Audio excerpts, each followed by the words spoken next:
akan melaporkan Ibtu Rudiana. Membuat surat pernyataan di atas tulisan tangan bahwa mereka dianiaya. Dan Pak Ibtu Rudiana di kantor Polsek Kapetakan, namun tidak pernah adalah salah satu contoh rekayasa. Oke, halo guys, kembali lagi di channel FKR Project yang selalu memberi kalian konten-konten yang menarik dan aktual tentang kasus-kasus yang lagi viral maupun sedang trending di sosial media. Ya, kali ini kita ngebahas Ipul Rudiana ya. Jadi setiap live gua karena kalian selalu menyinggung Rudiana bang. Oke. Ya, kita bakal bahas dan info terbaru untuk Mbak Rudiana, dia sedang dilaporkan. Karena gini konsepnya, dia yang melaporkan, dia yang menangkap para pelaku. Aneh. Dan harusnya dia nggak punya wewenang buat menangkap para pelaku. Udah beda kawasan lah, istilahnya sih seperti itu. Nah, kita bahas kenapa sih dia sampai dilaporkan oleh para avokat. Let's go. Buat teman-teman di baru mampir, jangan lupa guys kalian klik dulu tombol subscribe-nya. Yang udah klik tombol subscribe, gue selalu ucapin banyak-banyak terima kasih ke kalian yang belum subscribe karena gratis. Dan jangan lupa juga untuk lakukan like, comment, share, dan aktifin juga tombol lonceng yang agar kalian tahu saat video ini di-upload. Gue sudah lama kita mulai videonya sekarang juga. Let's go.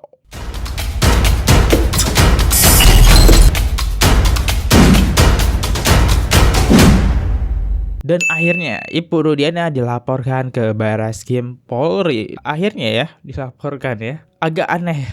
Ini anaknya yang meninggoy karena dia nggak buka suara. Akhirnya banyak tuduhan ngarah ke dia dan dia malahan yang dilaporkan sekarang. Oke, kita dengerin dulu kenapa dilaporkan. Let's go. Yang ketiga ini yang akan dilaporkan siapa?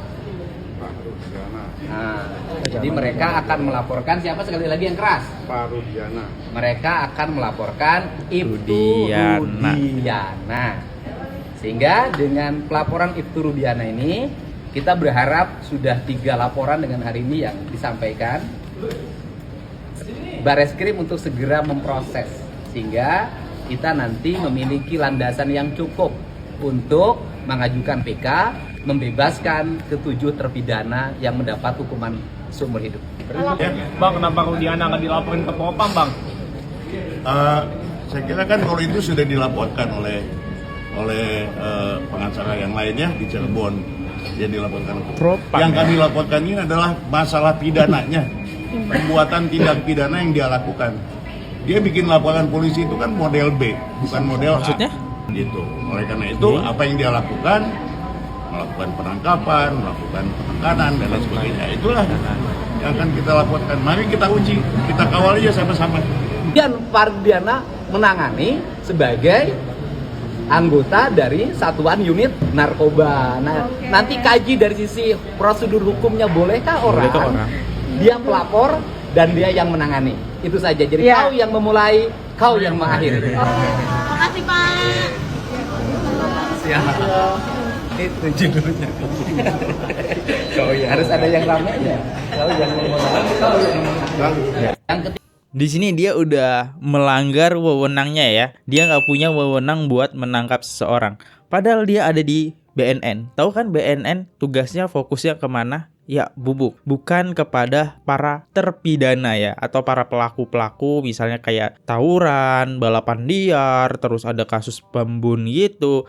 Kan enggak, BNN tugasnya hanya fokus di situ. Tapi ini Rudiana yang melapor, Ibtu Rudiana juga yang menangkap para pelaku. Dan anehnya mereka tidak pakai surat. Sebenarnya udah gue bahas ya teman-teman di konten yang kalau kalian live ya, kalian pasti inilah tahu lah ya, karena di setiap sesi live ya saya selalu membahas ini teman-teman. Di sini ada momen dimana Ibtu Rudiana yang menangkap nih, dia di sini megang sajam, senjata panjang ya, samurai, sejenis samurai mungkin ya. Nah ini samurai di sini nih. Nah ini mungkin kalau kalian di live pasti udah tahu lah ya.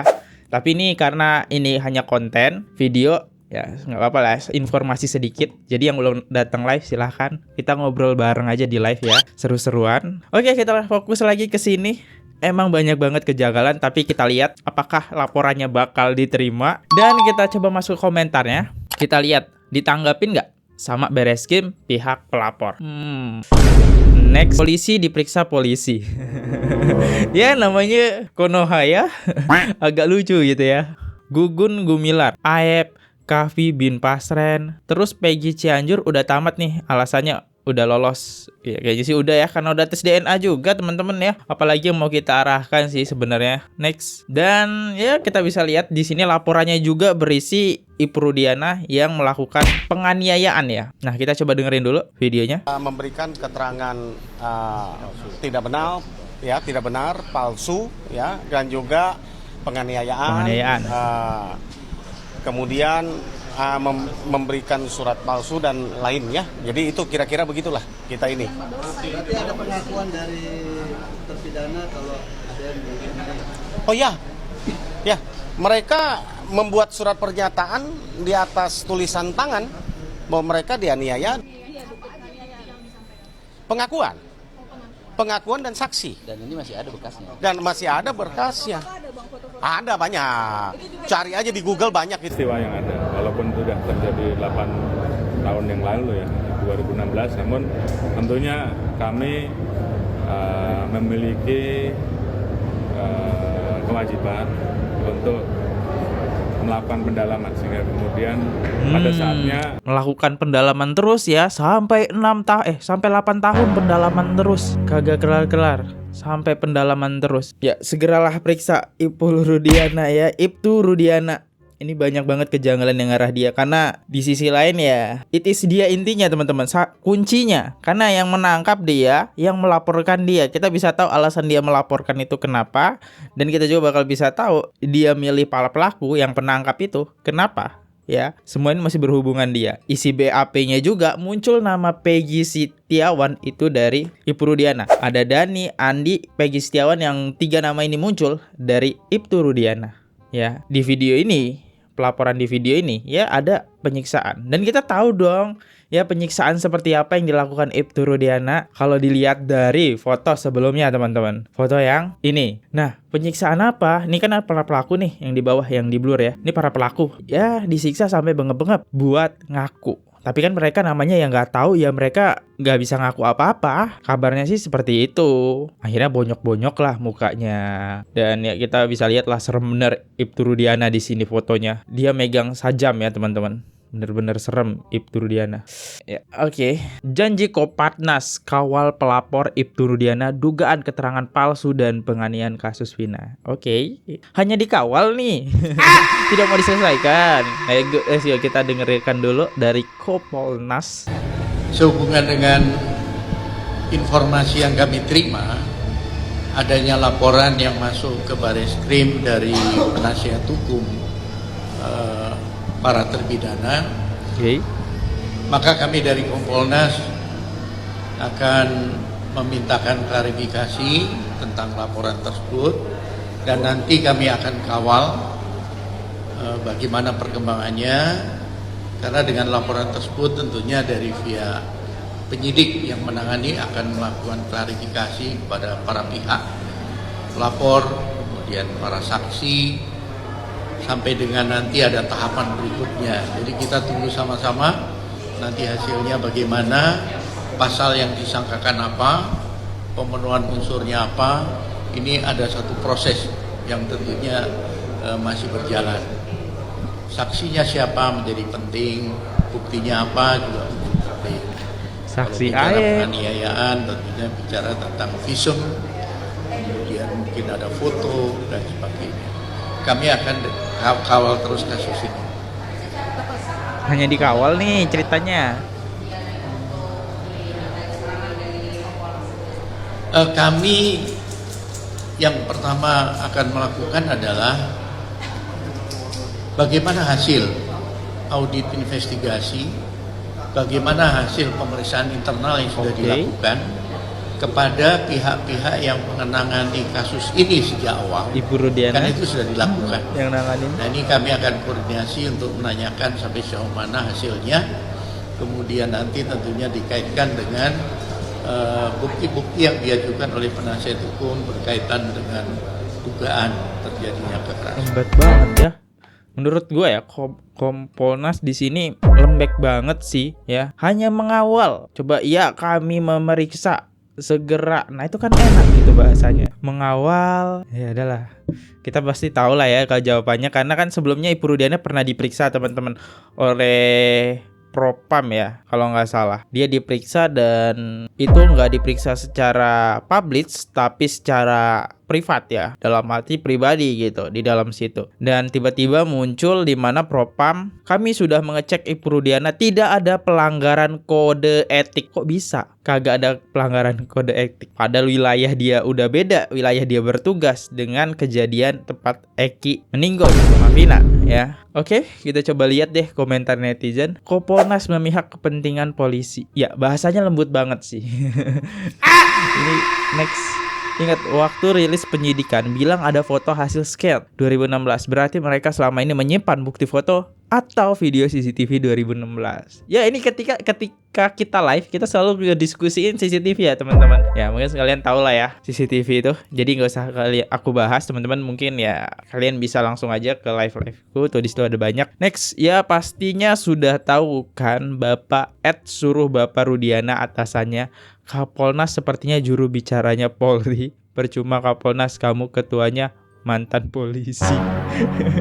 Oh, mantan ya. Oke. Apakah Kapolnas bisa mengusut tuntas keterlibatan Ibu Rudiana? Ini langkah-langkah yang dilakukan Kapolnas kepada Ibu Rudiana. Dan apakah hal-hal yang akan dikonfirmasi oleh Kompolnas itu pada saat pemeriksaan oleh Propam beberapa waktu lalu belum terjawab sebenarnya, Pak Yusuf? Itu kan bagian dari kewenangan Propam untuk melakukan audit apakah ada pelanggaran disiplin atau pelanggaran kode etik. Tentu itu menjadi wilayah Propam. Kami sendiri kaitannya dengan kepentingan konfirmasi, meminta konfirmasi Ibu Rudiana ini kan setelah ada putusan pra peradilan. Kita ingin melihat bagaimana seorang ayah korban ketika mendapatkan kabar anaknya yang satu sisi dia menjadi anggota polisi. Kan itu yang kita ingin konfirmasi, dan sekaligus yang paling utama kami ingin melihat apakah kondisinya sehat dan baik-baik saja, karena sempat ada spekulasi publik seolah-olah tanda kutip menghilang. Ini kan satu hal yang kami bisa jelaskan nantinya kalau bisa bertemu. Baik. Kami tentu berharap nantinya melalui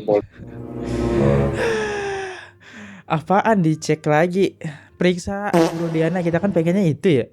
Tapi periksanya please jangan private lagi ya. Tampilinlah ke publik, ke media, terus suruh Ibu Rudiana muncul ke media. Please, biar kasus ini terang benderang. Ini semua inti permasalahan para pelaku ketangkep kan dari sisi Ibu Rudiana dengan kesaksian Aep dan diperkuat dengan kesaksian Mel-Mel yang akhirnya sekarang kagak muncul ya. Udah pede gitu ya Mel-Mel. Next, Ibu Rudiana dikabarkan menghilang. Ini penjelasan Brigjen Pol Purna Advokat DRS Siswandi. Oke, kita dengerin nih. Ini kan advokat Pasren ya, Pak RT ya. Dan dia juga pernah jadi Brigjen Pol. Ya, oke, kita coba dengerin. Kasus ini juga ramai juga di masyarakat bahwa keberadaan Pak Ibtu Rudiana dipertanyakan, dan banyak orang yang menginginkan Pak Ibtu Rudiana muncul karena sedikit banyaknya Pak Ibtu yang tahu tentang permasalahan ini. Itu seperti apa mungkin Pak? Jadi gini loh, Pak Rudiana saat ini ya, dia kan penjabat. Seorang Kapolsek itu penjaga negara, institusi daripada Polri. Ya, dia tentu ada kode etik, ada tata caranya. Semua instansi punya kode etik kok. Ya, lawyer juga punya kode etik. Ya. Tatkala kasus ini bukan dia yang nangani dari Polda, ya udah ditanganin Polda loh saat ini. Tanya aja, ada Polres, ada Humas, silakan aja. Ya. Tidak. Pak, masalahnya kita udah nanyain wartawan ya, bukan kita ya. Wartawan udah nanyain. Jawabannya tuh kagak ketemu. Kita kan butuh jawaban Ibu Rudiana. Ya, mungkin seorang Ibu Rudiana itu menghindar daripada media. Tapi kapasitasnya dia mungkin belum saatnya dia akan ngomong. Karena mungkin harus izin, harus melaporkan kepada pimpinan. Paling tidak koordinasi gitu. Oh benar. Dan selama ini Pak Rudiana menghilang, susah ditemukan enggak ya. Ini ada fotonya nih. Boleh. Jadi foto Ibtu Rudiana. Artinya masih berkegiatan sebagai rutinnya polisi ya. Edan. Gue bilang Eden kenapa di sini? Avokatnya bisa dapet Ibtu Rudiana, teman-teman. Avokatnya keren loh, bisa dapet foto Ibtu Rudiana. Sedangkan wartawan aja kagak bisa loh, sekelas wartawan ya, mendapatkan data diri dia. Ya kalian pasti udah nonton lah ya video wartawan menelusuri Ibtu Rudiana. Ini tanggal Senin kemarin. Juli. Iya, baru Senin loh. 15 Juli pasti. Nah, ngambil apel pagi. Ya. Artinya masih aktif dan masih aktif. tidak menghilang dan tidak menghilang. Siapa yang menghindar. Dia seorang kok polisi bisa ya berpakaian avokatnya dinas ya? ngambil apel gitu kan. Iya. Terus ini dia ketemu sama tokoh agama, tokoh masyarakat. Ini dia. Berarti kan kegiatan jalan terus. Tadi pagi pun apel juga dia. Ada, tapi tidak kapasitasnya dia untuk menerima wartawan. Tanya sama atasannya dong, sama humasnya terutama. Dia kegiatannya bagus, kan saya lihat bagus. Iya dong, ada fotonya. Coba guys, wartawan ke sana, terus wartawan telepon humasnya itu nggak diangkat. Terus dari Kapolresnya, Polresta apa itulah, dia telepon nggak diangkat juga. Kayaknya mereka emang kagak mau ngejawab pertanyaan wartawan ya. Dengan tokoh agama, tokoh masyarakat, yang ngambil pengarahan kepada yang jaga, yang piket tentang Harkamtibmas. Jiwa besar dia, ya kan? Kalau secara manusiawi bagaimana? Ya korban meninggal putra dia, gitu loh ya. Iya. Si bagus dia. Pasti ini juga rame juga di Ya, gimana tanggapan netizen? Coba gimana ngelihat klarifikasi dari Brigadir Pol ya? Ya kalau kita lihat di sini kok masih dinas ya? Waktu Pak Sambo dinonaktifkan dulu, kode etik buat nutupi sekawan kelas. Ada fotonya katanya, tapi nggak mau ketemu yang nyari. Iya loh, kelas loh. Brigjen Pol Purna DRS Sriswandi ini bisa dapetin data Ibu Rudiana guys ya. Sekelas wartawan aja kagak bisa dapetin Ibu Rudiana. Gak hanya satu wartawan, gue lihat sih kayaknya banyak ya yang beredar di YouTube ya, yang mencari Ibu Rudiana. Ya kita bisa lihat nih ya. Suri keberadaan Ibtu Rudiana di tempat ia berdinas, yaitu di Polsek Kepetakan. Oke.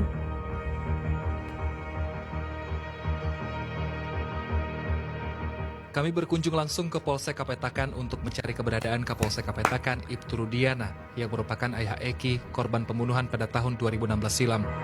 Gak ada nih. Namun suasananya terpantau sepi. Tidak Sepi. banyak aktivitas kepolisian yang sedang berlangsung.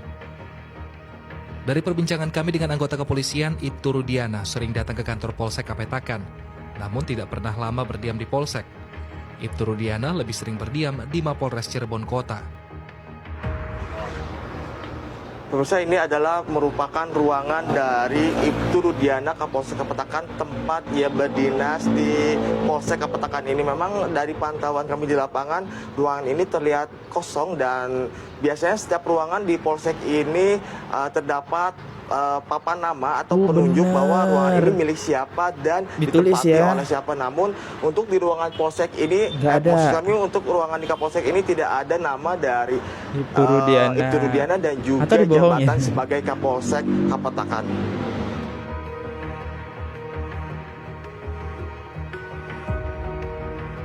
Kami pun mencoba pergi ke salah satu rumah dari Ibtu Rudiana yang ada di kawasan Sutawinangun, Kedawung, Cirebon, Jawa Barat. Namun hasilnya juga nihil. Ibtu Rudiana seakan hilang setelah Peggy Setiawan diproses di sidang pra-peradilan Pengadilan Negeri Bandung, Jawa Barat. Bahkan setelah putusan sidang pra-peradilan yang memutuskan status tersangka Peggy gugur, ia tidak juga menunjukkan dirinya. Munculnya Peggy kan dari Ibtu Rudiana ya teman-teman kalau di BAP ya. Ibtu Rudiana masih menjadi pertanyaan publik saat kasus pembunuhan Vina pada tahun 2016 ini kembali mencuat. Bahkan keluarga Vina sendiri mengungkapkan bahwa saat peristiwa pembunuhan terjadi, ia telah menyerahkan kasus ini kepada Ibtu Rudiana untuk mengungkap kebenarannya. Gokil ya. Tuh lihat, kalian bisa lihat ya, Ibtu Rudiana hilang bagaikan ditelan bumi teman-teman. Ya nggak tahu sekuat itu Ibtu Rudiana bisa menghilangkan dirinya sendiri. Apalagi CCTV. Bercanda. Next kita baca coba komentar lagi. Mungkin Ibtu Rudiana sengaja disembunyikan. Ya sepertinya ya, karena emang udah sekongkol semua ya kayaknya. Next sejak kapan Sule jadi reporter? Baru kepikiran aja. Baru kepikiran teman-teman. Iya juga ya. Masa teman-temannya nggak punya nomor HP-nya Rudiana? Kan namanya disembunyikan dong. Kalau misalnya dikasih ya kagak sembunyikan. Bahkan Ibu Rudiana punya 2 nomor HP kalau nggak salah. Jadi nomor HP Ibu Rudiana yang buat dikasih wartawan, dan dia ada nomor HP sendiri kayaknya ya, khusus. Next, Rudiana kenapa harus bersembunyi? Ibtu Rudiana hilang, bak ditelan bumi. Oh, kita pemikirannya sama ya. Oke, kita coba dengerin kecurigaan dari Alfilim yang diduga mirip kasus Ferdi Sambo. Let's go. Kasus Vina ini adalah salah satu contoh rekayasa, dugaan rekayasa yang dilakukan oleh oknum Polri untuk yang penting cari kambing hitam. Bapak ingat kasus Ferdi Sambo? Kasus Ferdi Sambo itu kan tiba-tiba Joshua meninggal. Ketika belum ada apa-apa, dibikinlah rekayasa seolah-olah Joshua itu mau memperkosa Putri Chandrawati, ya kan? Ternyata tidak seperti itu, dia dibunuh ternyata. Nggak ada itu percobaan pemerkosaan, itu nggak ada. Nah, inilah hal yang sama yang sudah dilakukan, dan selalu ciri-cirinya sama, Pak. Pertama adalah transaksi yang berubah-ubah. Kedua adalah yang CCTV yang hilang. CCTV yang juga hilang juga di sana ya. Jadi rekayasa itu kurang lebih sama, Pak. Modus mereka ya begitu-begitu aja. Dan itu sudah menjadi kayak istilahnya pengetahuan dasar ya bagi oknum Polri. Jadi yang namanya sebuah kejahatan, Pak, sebelum terungkap kebenaran, itu kewajiban menjadi polisi untuk mengungkap kebenaran. Harus dicari terus dong. Kalau memang bukan Peggy Setiawan yang sekarang, siapa tanda tanyanya? Kan nggak mungkin tiba-tiba aja Vina lagi jalan tiba-tiba mati, banyak lebam, banyak juga pemerkosaan dan lain-lain. Siapa yang perkosa? Ya kan berarti kan ada aktornya nih. Siapa aktornya ini harus dicari sama polisi. Nggak bisa dengan polisi pertama menduga si Anu, ternyata bukan dia. Ya dia harus cari siapa di situ ya. Itu aja ya dugaan dari Alfilim. Sekarang gimana dugaan dari kalian? Apakah Ibu Rudiana terlibat membuat skenario ini? Ya, ada sesuatu hal yang ditutupi. Kenapa? Saya juga tidak tahu alasannya kenapa. Mungkin dari kalian tahu. Ya, inilah tentang Ibu Rudiana yang sedang dilaporkan dan dicari oleh semua orang dan semua media. Intinya kita menunggu Ibtu Rudiana. Yang bisa memunculkan Ibtu Rudiana cuma netizen ya. Cuma kalian sih ya yang bisa memunculkan. Ya, itu aja sih. Guys, saya Fadli undur diri dulu. Sorry banget kalau misalnya salah kata. Saya mohon maaf. Dan satu kali lagi gue mau ngucapin banyak-banyak terima kasih yang udah mampir ke channel ini dan udah subscribe. Thank you banget guys. Ya, saya undur diri. See you. Goodbye. Bye-bye. Subscribe. Oke guys, subscribe channel FKR Project. Jangan lupa kalian subscribe channelnya FKR Project. Subscribe channel FKR Project. Hai guys, jangan lupa untuk subscribe FKR Project.